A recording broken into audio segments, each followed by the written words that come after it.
Les tensions entre la Chine et les États-Unis ont donné un nouvel élan en vue de signer le plus grand accord commercial au monde lors de ce sommet de l'ASEAN. Les États-Unis ont aussi suscité la consternation d'autres pays asiatiques, comme la Thaïlande, avec les récentes hausses douanières. Proposé tout d'abord par la Chine en 2012, le partenariat économique régional complet permettrait d'unir les 10 pays de l'ASEAN ainsi que 6 autres nations indo-pacifiques, entre elles pour compter pour un tiers de la population mondiale.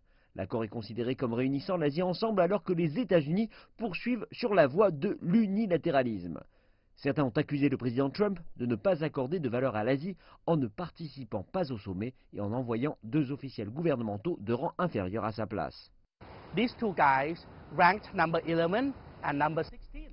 Ces deux gars sont en place 11 et 16 dans l'organigramme alors que les autres dirigeants à venir à ce sommet États-Unis-ASEAN et de l'Asie de l'Est sont des chefs de gouvernement.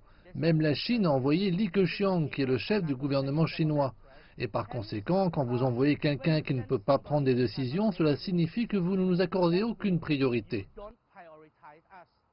Sri Sangam déclare que la non-participation de Trump va pousser l'ASEAN à se rapprocher d'autres superpuissances, dont la Chine. Il estime que c'est l'une des raisons pourquoi de rapides progrès ont été faits sur l'accord commercial cette année.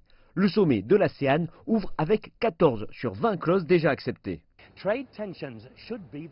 Les tensions commerciales devraient être l'avertissement final, selon un analyste en chef, car l'Asie a besoin d'une plateforme collective.